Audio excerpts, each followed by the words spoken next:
Hi Boo Thangs! Welcome back to my channel where we listen to spooky stories and eat some really yummy food together. Today we have a heavy hitter with the Black-Eyed Children. The Black-Eyed Children is one of the scariest things to me right now. I would definitely rather encounter a home intruder than ever encounter the Black-Eyed Children. Today we're going to listen to the lore of the Black-Eyed Children, and then we're gonna get into some encounters of the Black-Eyed Children. And guys, please, if any of you have any sort of encounters with the Black-Eyed Children, please send me an email and let me know.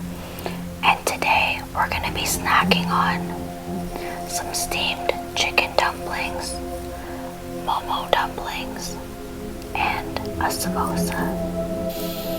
It smells so good right now. Now let's get into our first bite. So good.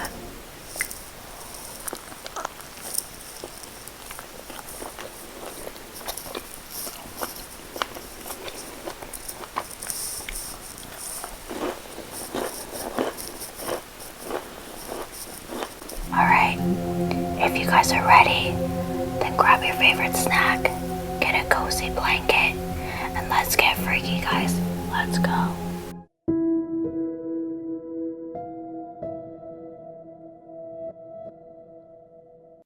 They might knock on your door on a late wintry night. You may see them approaching your car while you are waiting at the signal or a gas station. It might seem like they need help, or they might just stand still for no reason. These children do not look threatening. They would want to get in your house or your car. They will be persistent.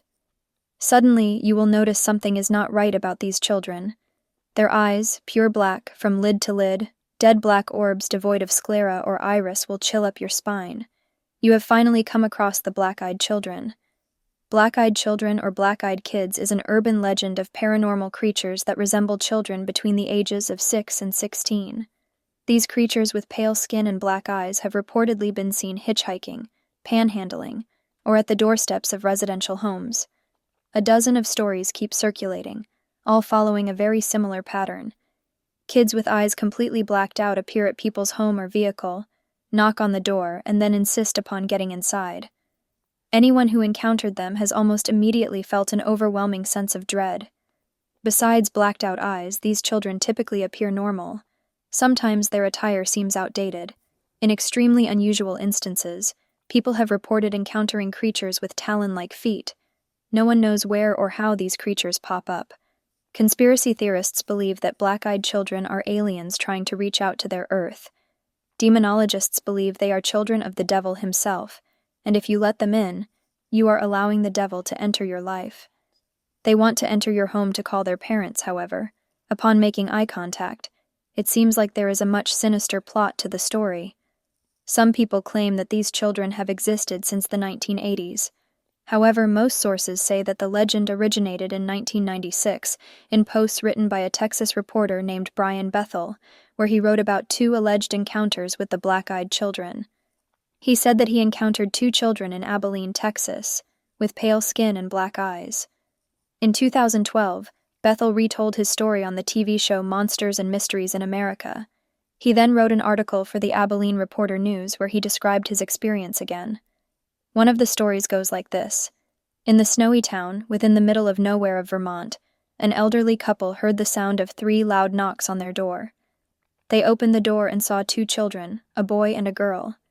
"Parents will be here soon, may we come in?" The children did not make eye contact and just stood there in the doorway.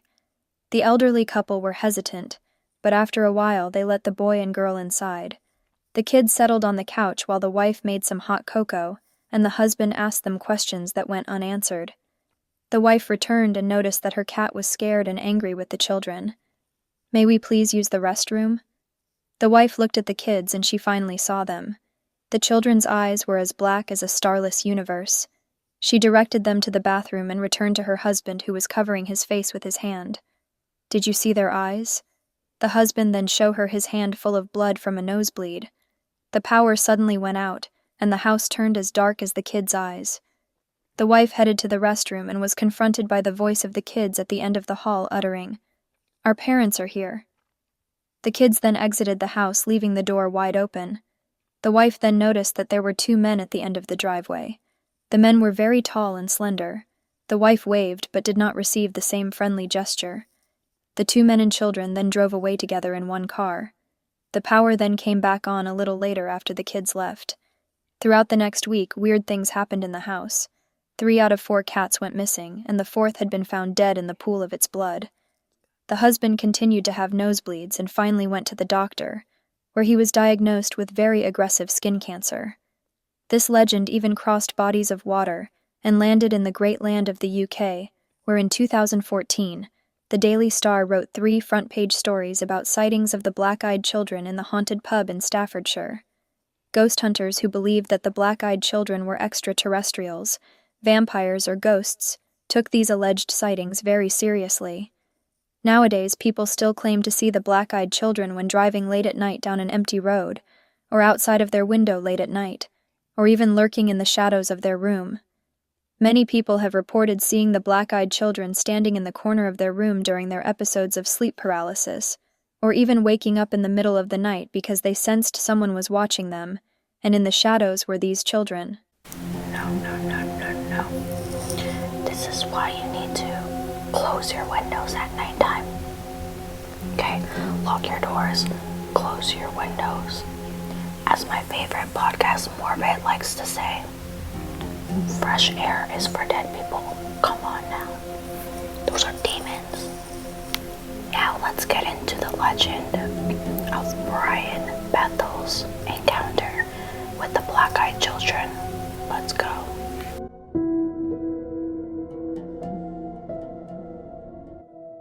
Brian Bethel met the black-eyed children while paying his cable bill.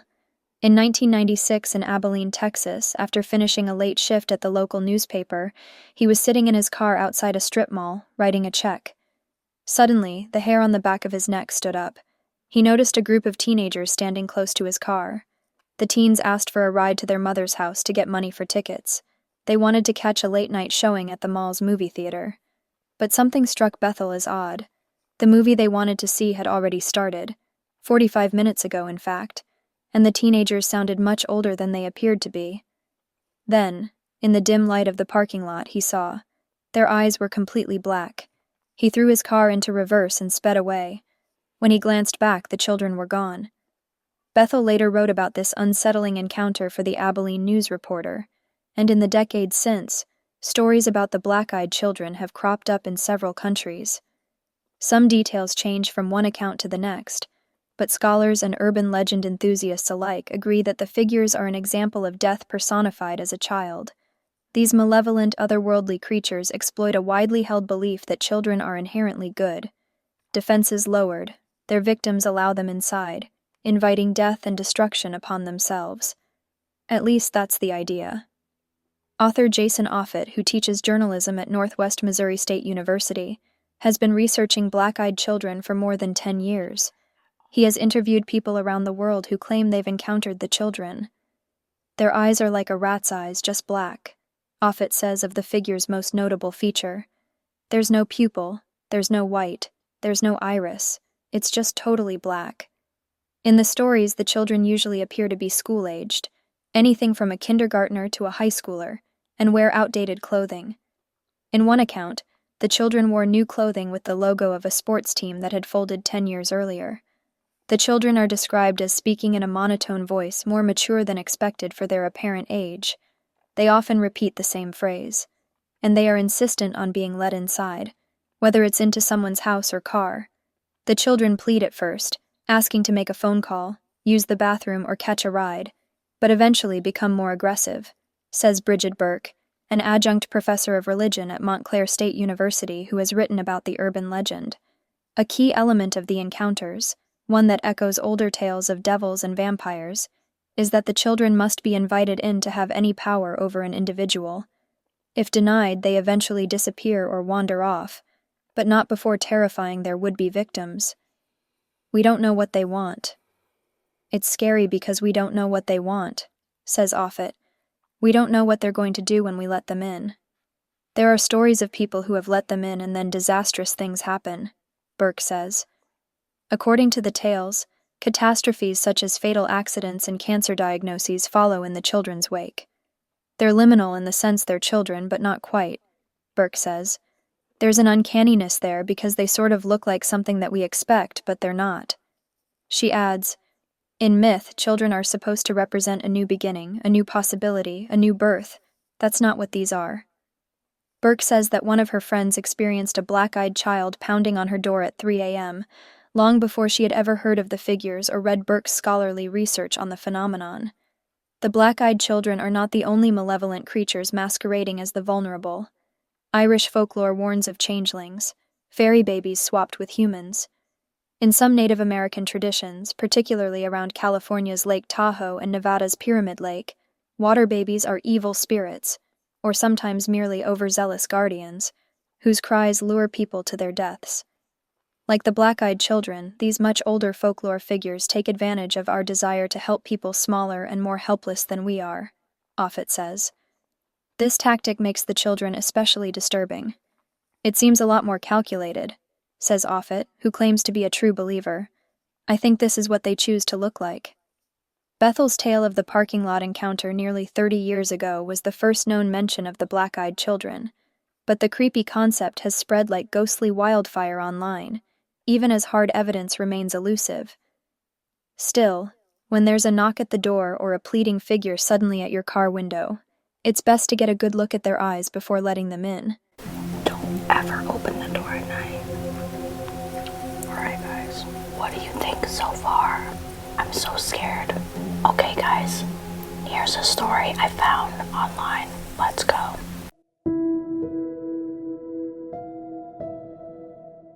So this is my first time ever writing anything like this, but I wanted to get some sort of closure for what I experienced when I was younger.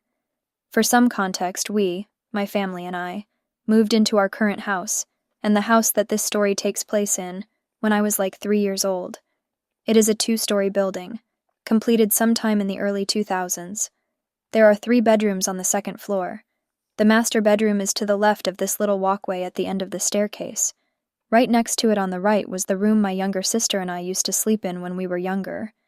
And the last room, which was meant to be used as my younger brother's room once he got older, was all the way at the end of the hallway. But that room always remained empty and used as a storage room for the most part.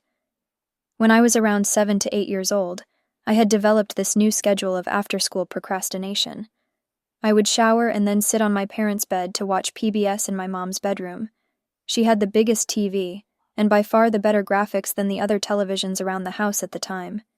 It, being the TV, sat on top of a large drawer chest in front of her bed. My sister, who was a year and a half younger than me, would usually sit with me to watch whatever was playing.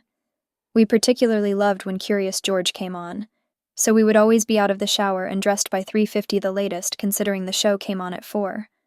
I'd never really felt anything off about the room, at least not when the sun was still out. But I always had this feeling about it once it became dark. It's a feeling I still get to this day as a 20-year-old. I just can't walk by it late at night without getting the heebie-jeebies. Something always felt off about it, especially when I was younger. I hated being upstairs by myself, even during the daytime. However, on this particular day, for whatever reason I was up there by myself. It was around October-November-ish, and as a result they were playing an hour-long special for Curious George. I honestly can't remember whether it was the Halloween or Thanksgiving one, but it was a movie sort of special. All I know is that I loved it enough to sit up there by myself and watch it. I was at least a good 15 to 20 minutes in when I heard noise from outside in the hallway.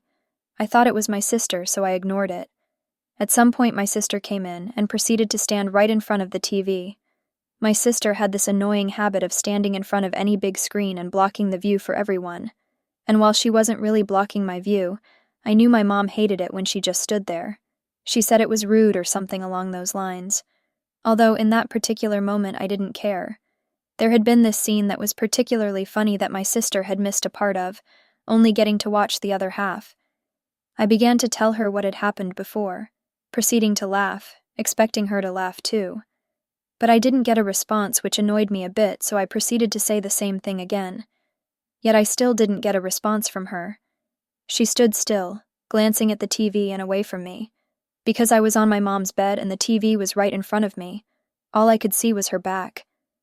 The third time I got no response, I grew irritated, yelling her name and telling her to stop ignoring me, to look at me.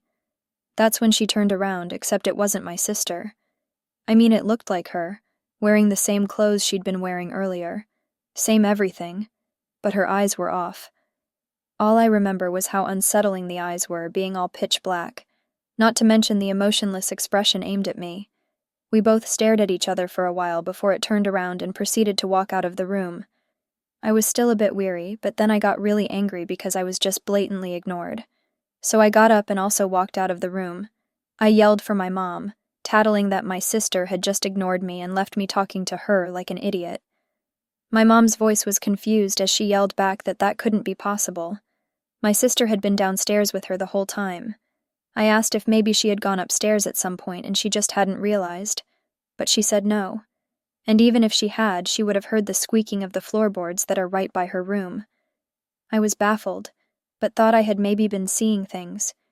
Yet after that, I didn't feel comfortable being in that room by myself anymore, and instead decided to stay downstairs with my mom for a while.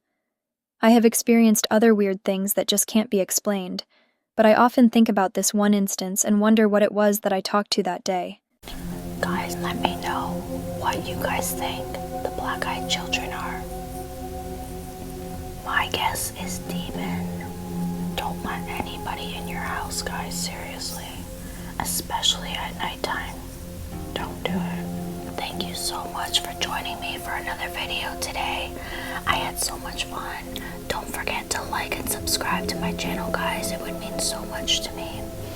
Okay, guys, until next time, keep it freaky.